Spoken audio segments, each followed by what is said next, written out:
नमस्कार प्रिय दर्शक बंधु, आज हम महान राजा विक्रमादित्य की एक नई कहानी के बारे में जानेंगे। ये कहानी सुनने के बाद अगर आपको अच्छी लगे तो कृपया एक सब्सक्राइब कर देना और अगर अच्छी न लगे तो कृपया अपनी टिप्पणी जरूर देना।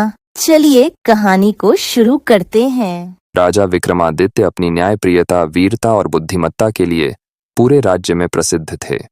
उनके शासनकाल में राज्य में शांति और समृद्धि थी। एक दिन जब वे अपने दरबार में बैठे थे, एक वृद्ध साधु ने आकर उनसे कहा, मेरी एक इच्छा है।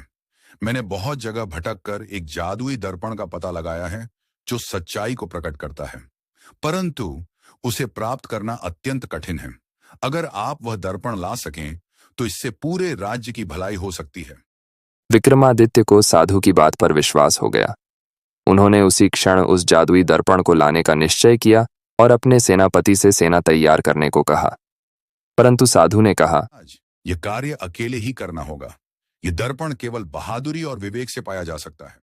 विक्रमादित्य ने साधु की बात मान ली और अकेले ही यात्रा पर निकल पड़े। कुछ दिनों की यात्रा के बाद वे एक घने जंगल में पहुंचे। वहां की शांति और एकांत ने उन्हें सजग कर दिया। जंगल के बीच में उन्हें एक कुटिया दिखाई दी। जैसे ही वे कुटिया के पास पहुंचे, एक रहस्यमयी आवाज सुनाई दी, विक्रमादित्य, अगर तुम इस दर्पण के योग्य हो तो तुम्हें 3 परीक्षाओं से गुजरना होगा। विक्रमादित्य ने साहसपूर्वक आवाज का उत्तर दिया, मैं किसी भी परीक्षा के लिए तैयार हूं। पहली परीक्षा के लिए उन्हें एक पहाड़ी की चोटी पर जाना था, जहां एक विशाल नाग रहता था। कहा जाता था कि वह नाग अपने इलाके के सभी लोगों को डरा कर रखता था। विक्रमादित्य ने अपना तलवार संभाली और निर्भयता से चोटी की ओर बढ़ गए। नाग ने उन्हें देखते ही आग उगलना शुरू कर दिया, परंतु विक्रमादित्य ने अपने कौशल और धैर्य से उस पर विजय पा ली।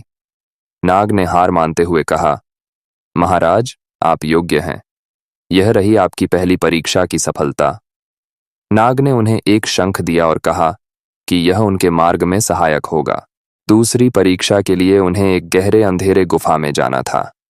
गुफा के अंदर घुसते ही एक बंशी की आवाज सुनाई दी। आवाज ने उन्हें सम्मोहित करना शुरू कर दिया, लेकिन विक्रमादित्य ने अपने मन को स्थिर रखा और बंशी के सम्मोहन को भंग कर दिया। सामने एक युवती खड़ी थी जो एक अप्सरा थी। उसने विक्रमादित्य से कहा, राजन, आपकी इच्छा शक्ति और वीरता अद्वितीय है। यह रहा आपका दूसरा संकेत। उसने उन्हें एक रत्न दिया जो उन्हें अंतिम परीक्षा में सहायक सिद्ध होगा। अब तीसरी और अंतिम परीक्षा का समय आया। उन्हें एक दुष्ट राक्षस का सामना करना था जो जादुई दर्पण का रक्षक था। विक्रमादित्य ने जैसे ही राक्षस का सामना किया, राक्षस ने हवा में लहराते हुए कहा, यह दर्पण केवल बहादुर और सच्चे राजा का हो सकता है। तुम जैसे कई योद्धा आए, परंतु कोई इसे मुझसे छीन नहीं सका। विक्रमादित्य ने शांत स्वर में कहा, यह दर्पण सत्य का है और सत्य के लिए मैं हर बलिदान देने को तैयार हूं। राक्षस ने उन्हें डराने की भरपूर कोशिश की, लेकिन विक्रमादित्य बिना डरे उसे चुनौती देते रहे। दोनों के बीच भयंकर युद्ध हुआ। अंततः राक्षस ने हार मान ली और विक्रमादित्य को दर्पण सौंप दिया।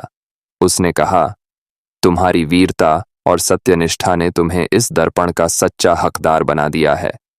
विक्रमादित्य ने दर्पण लेकर अपने राज्य की ओर प्रस्थान किया।